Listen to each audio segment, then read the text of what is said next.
Good day. Put standby. Okay, Bismillah ar-Rahman ar-Rahim. Nahmadu wa nusalli ala Rasulil Kareem. We haven't finished yesterday's hadith. Yesterday's hadith, we were discussing briefly that according to the Hanafi madhab, even if a person is a shaheed in the complete sense of the word, and shaheed in the complete sense of the word is where a person dies on the battlefield without a complete salah time passing over him and without him receiving any medication.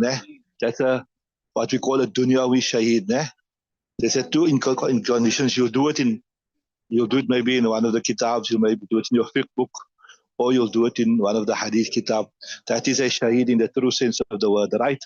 So according to the Hanafi madhab, we say even a true shaheed in the dunyawi sense of the word, also we agree with the other fuqaha that there will be no ghusl and there will be no shroud, but we don't agree with them that there will be no janazah namaz. We say there will be janazah namaz, and we gave you our reasons. أتى رسول الله صلى الله عليه وسلم فجعل يصلي على عشرة وحمزة كما هو يرفعون وهو كما هو موضوع, that he read every time he read on 10 of the people of Uhud.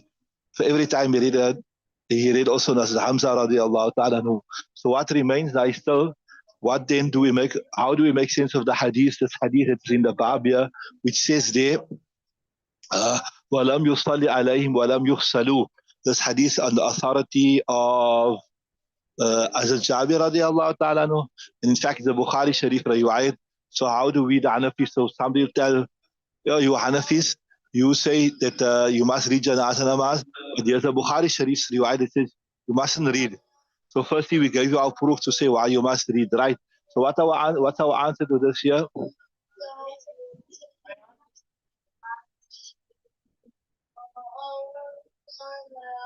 So one is we say that when Jabir radiallahu said that Nabi Sallallahu didn't read Janazah namaz upon him, it could be that he didn't mean by this statement that Nabi Sallallahu didn't read Janazah namaz at all upon them.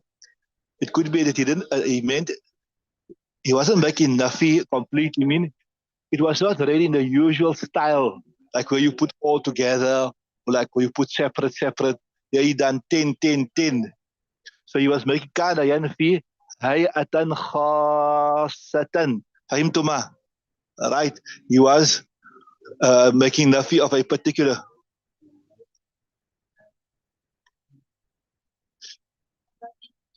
So look here, you see, most of the usulul hadith books, you know what usulul hadith that you people done, most of them, unfortunately, they're written by, or rather, I won't say most of them, but the best ones are written by the Shafis. So that's why you done all the Shafi usul. There is a book one day, if you stay postgraduate, we'll do it with you, inshallah. It's called Qaful Athri. What's it called? Qaful Athri. It's the usulul hadith book, but written by the Hanafis. And in the Hanafi school of thought, if you have two contradictory hadith, one is making ithbat and one is making nafi. One hadith is negating something and one hadith is proving something. Then you give preference to the hadith that's making ithbat. So here you got two types of hadith. One is the hadith of the Jabir radiallahu ta'ala, who says that Nabi sallallahu alayhi wasallam didn't read what? Janazah namaz. And then I quoted some hadith to you of Ibn Majah and etc., which is making ithbat of janazah namaz. So إذا تعارض الإثبات والنفي فإن الأحناف يرجح الإثبات. You understood that? Another explanation here that could be given also is when he said وَلَمْ يُصَلِّ عَلَيْهِمْ, it could be that Nabi Sallallahu Alaihi Wasallam himself didn't read the janazah because he was wounded. Remember, he was under pressure in the cave, and then the Sahaba Ikram rallied around him. You went to Uhud? Did they show you where's the mountain where Nabi was? They don't take you there, but they show you there's that mountain. Now there's another ziyarat that Abdullah Jina he does. There's a separate ziyarat. One is the normal ziyarat to Uhud. You go to Uhud, you see the masjid, you see Jabal Rumat, the mountain where the archers stayed on. Then they show you in the distance there's a cave. So I remember when I was there was a separate ziyarat you do, and he has a braai, a camel braai in a car. Then he go at night time, but it's very expensive. And he takes you to that exact cave where Nabi Sallallahu was, and he shows you where, when Hazrat Nusayba radiallahu ta'ala anha, she was a brave Sahabiya. She was fighting very bravely around Nabi Sallallahu to protect him. And Hazrat Talha, etc., he was defending with his hand and all that type of thing. You done this in qasas in detail. Eh? That's why I tell you, like to really understand the hadith, you must have a good, at least basic understanding of the seerah, then the hadith will fall into place. So did they show you? So you were standing on Jabal al-Rahmat, and towards your right, on there, they tell you that is a cave where Nabi was. I think people do go there for ziyarat also. You can go, but is it like a distance to go there? So Rasulullah was hurt. So when you say walam yusalli means lam yusalli nafsuhu. Rasulullah himself didn't perform the janazah namaz, but maybe somebody else performed it.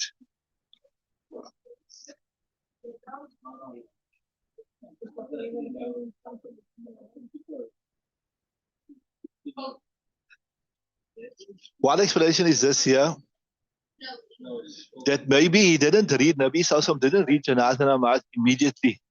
He didn't read janazah namaz immediately, but later on he read it. And they say, yeah, maybe when the time he was going, when the people decided now they're going home now, after the battle, maybe some already had left and departed for Medina. Maybe that time Nabi Sallallahu read the janazah namaz.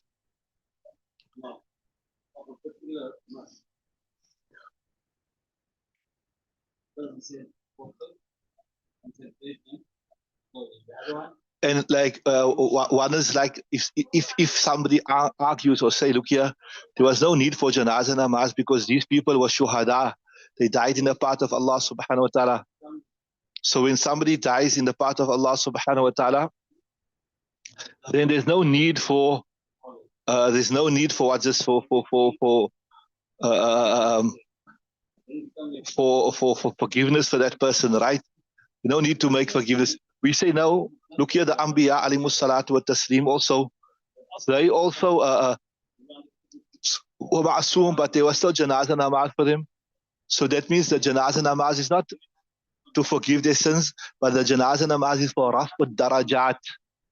Right? That's why also like when there's a hadith which says Nabi Sallallahu said, Inni atubu ila Allahi fil yawmi akthara min mi'ata marra, that I make tawbah, I make istighfar to Allah Ta'ala in a day over 100 times.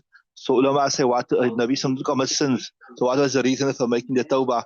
So they say this is for raf'ud darajat. The person's sins are all forgiven and he's still making tawbah, he's making istighfar, and after his sins are forgiven, what happened? That's istighfar becomes the means for forgiveness for sins. Are you with me? So we'll say, so if somebody argues, no, there's no need to make janazah namaz for shaheed because he's already forgiven. We say in his case it will be for raf'ud darajat. Number one, the first one is focus.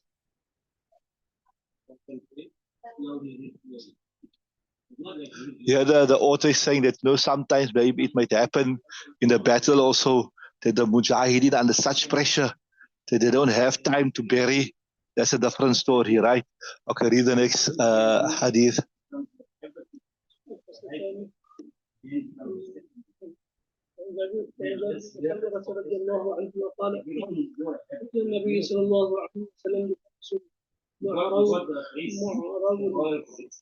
I got you. Mu'rawran. Mu'rawran. What you got there also? Huh? Mu'rawrin.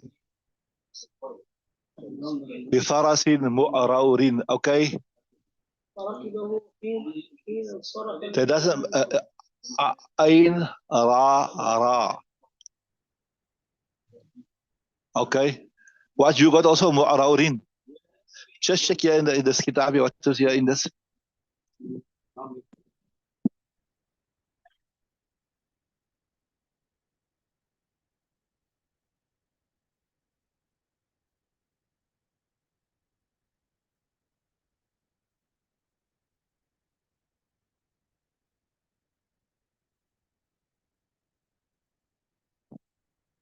الدحداحي ونحن نمشي حوله رواه مسلم. Bismillah ar-Rahman ar-Rahim, narrated the authority of Jabir ibn Samura. He said that it was brought to Nabi sallallahu alayhi wasallam a horse, right?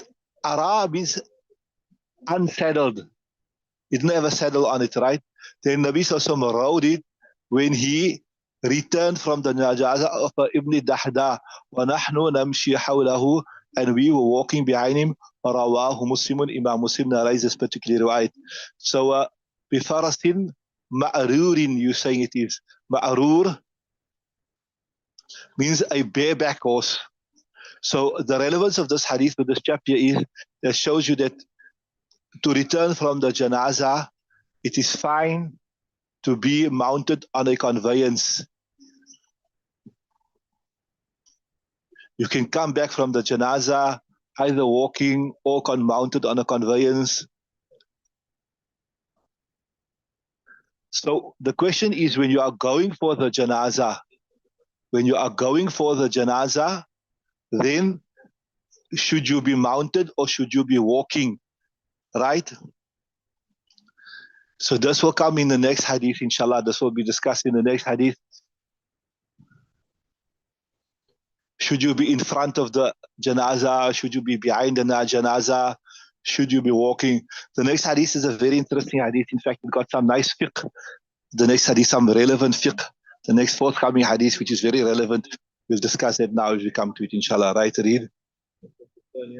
But the main thing here is saying is, now remember, I told you before, I mentioned to you, that look, in the time of Nabi Sallallahu, they say, what is present day in Masjid al-Nabawi Sallallahu, that was the whole of Medina.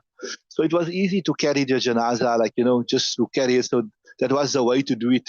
But now, obviously, like, P is so big. If you want to take the janaza to Malabar, for example, to walk with it is very difficult, or like from Malabar to Galvan, so the dynamics is a bit different.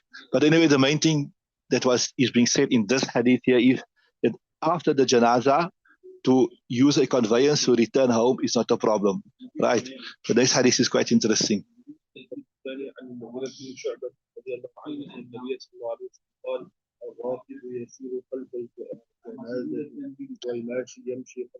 Okay, so see, some adab and etiquette here. Al-Mughira ibn Shu'bah, narrating the authority of Mughira ibn Shu'bah, أن النبي صلى الله عليه وسلم said, الراكب يسير خلف الجنازة. The one who's mounted on a conveyance, يسير خلف الجنازة. You will travel behind the janaza, right? والماشي يمشي خلفه. But if you are walking, or if you're on foot, then والماشي يمشي خلفه, you can walk behind, وأمامه, or you can walk in front. وأي يمينها وأي يسارها. You can walk on the right or on the left. قريبا منها, or close to it. Carry on.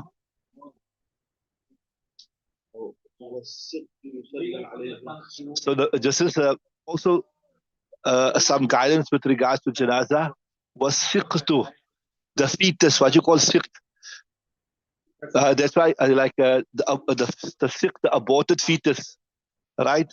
Yusalla alayha. There's an interesting masam. We'll discuss it in detail with you now. Yusalla alayha.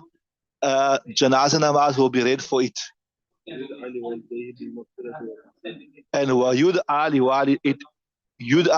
it will be made dua li walidayhi, for the siqt, the fetus's parents, bil maghfirati, with forgiveness, wa rahmati, and mercy, right?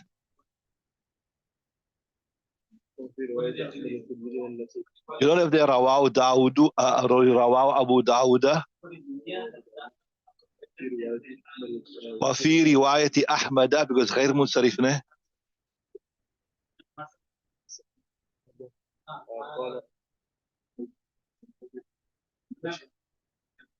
Yeah, so you see this. So the same riwayat also, this one here that we got here in front of us, this comes from Abu Dawud Shareef, right? But in the riwayat of Imam Ahmad and Tirmidhi and Nasa'i and Ibn Majah, it's slightly different. It goes like this. Ar-raqibu khalf al-janazati, that the rider will be behind the janaza. Wal-mashi haythu sha'a. And this is the same thing which is discussed here, but in different words, right? And the one who is walking, haythu sha'a minha, wherever he wishes. If you're walking, you can walk behind, you can walk in front, you can walk on the right, you can walk on the left. وَالطِّفْلُ يُصَلَّى عَلَيْهِ, and the child janazah that passes away, right, janazah will be read upon it. وَفِي الْمَصَابِيحِ, the original kitab of Mishkaat Shareef, which is Masabih. وَفِي الْمَصَابِيحِ عن المغيرة بن زياد. Here the riwayat was Mughirah ibn Ziyad, right? So the khulasa of this hadith here, the essence, the zubta of this hadith here is this, that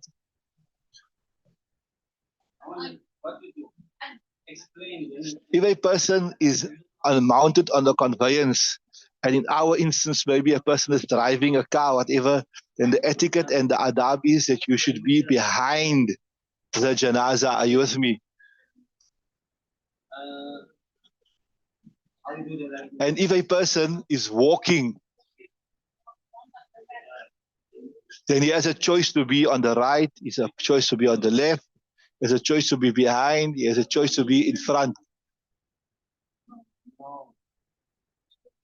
Inshallah, in the next hadith also there will be, so one is the permissibility and one is afzaliyat. Here we're just speaking about permissibility, but in the next forthcoming hadith, inshallah, there we will discuss afzaliyat, what is more afzal, to be behind, in front. So this is, I don't know, I was telling you the interesting masla, وَالسِّقْتُ يُصَلَّ عَلَيْهِ.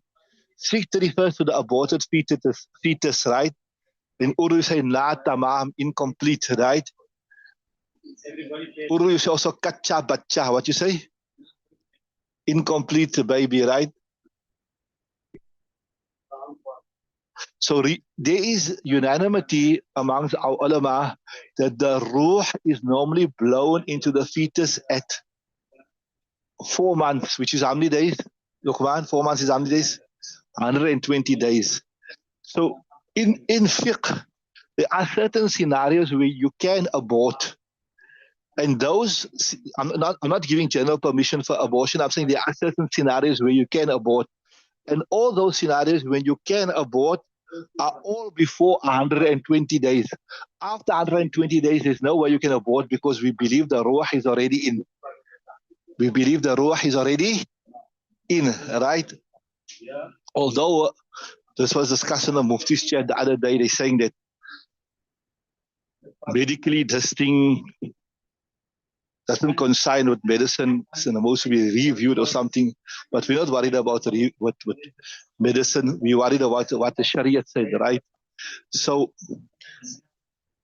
according to us, after 120 days, there's no way you can abort, irrespective of the circumstances, right? Because we say the ruh is blown in 120 days. So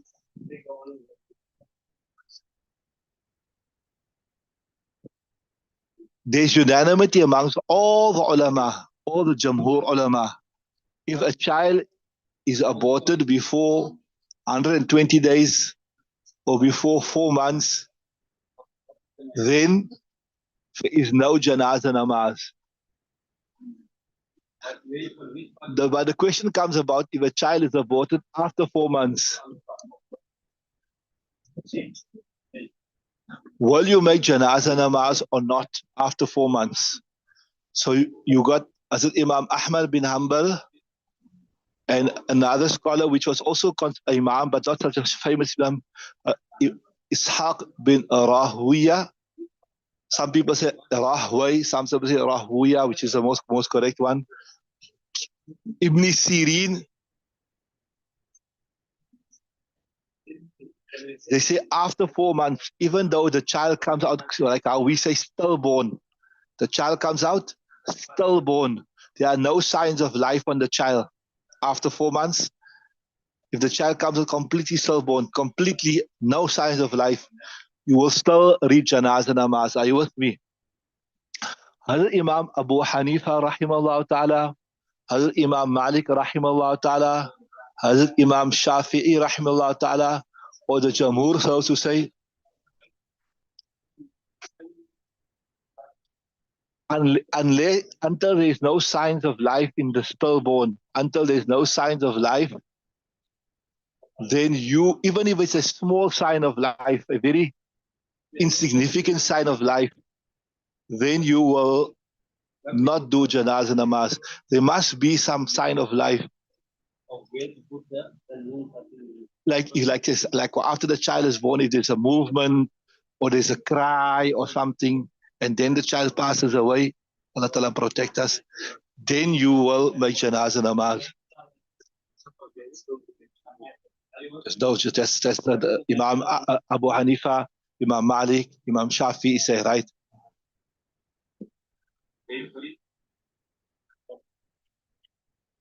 So those who say after 4 months, even if there's no life, we will make janazah namaz, they use this riwayat because they say, "Siya, wasiqtu yusallu alayha." They say, look here, this riwayat is general. This riwayat is general.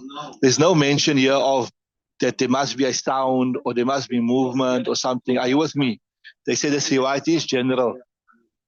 The Jamhur ulama say there's another hadith that's coming here, hadith number 24. It says, الطفل لا يصلى عليها. Right, listen, guys, this is our proof. الطفل لا يصلى عليه, that the child janazah namaz will not be read upon it. ولا يرث, it will not inherit. ولا يورث, and neither will it be inherited. Right? حتى يستهل, until it does not scream. Who's it?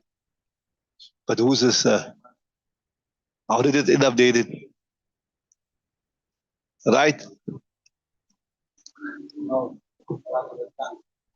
So until it does not scream, hatta, and obviously makes a sound, there's a sign of life. So that shows us that there must be a sign of life.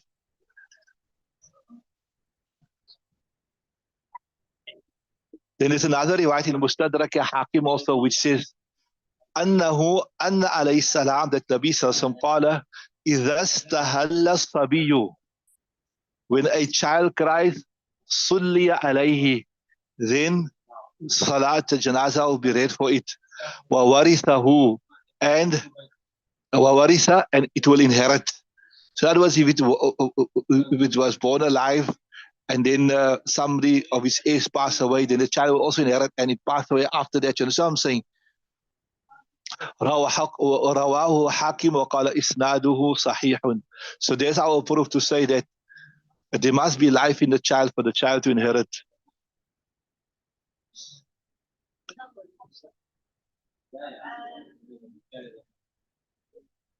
So this riwayat was siqtu yusallu alayha. Our answer is pretty simple. We say that although it's not mentioned in the hadith here, but it refers to what? It refers to that fetus or that child that was born alive, that gave some sign of life. Are you with me? Then I was telling you earlier that the Hanafi usul of hadith, which might differ from the Shafi usul, they say when you get two hadith, right? Look at me nicely. One is general. Both are speaking about the same thing. One is general and one is khas. Then you give preference to the khas one. Like one is, I gave you two commands. I said, get me some water. Then after I said, get me a little bit cold water. So one was a general command and one was a specific. So you say that the mutlaq is made muqayyad with the khas. So that means the ultimate instruction or the ultimate request will be, give me some cold water. So when there's a general instruction that you must read janazah namaz for the premature baby, and other riwayat says that you will only read janazah namaz when the premature baby makes a sound. So you use the muqayyad, the specific hadith, to understand the general hadith. So it means you'll only pray upon the sick when it gives some signs of life. You understood it? Okay, Muhammad Nazim is there. We'll stop there. So just remember that day, according to us, until 120 days, there's no life in the ruh. So there's no way you can abort after 120 days. Yes, before 120 days, for valid reasons, which you have to consult with the ulama, there are certain circumstances when you can abort, and that the ulama will mention. First we stop this. Subhanallah, bihamdihi.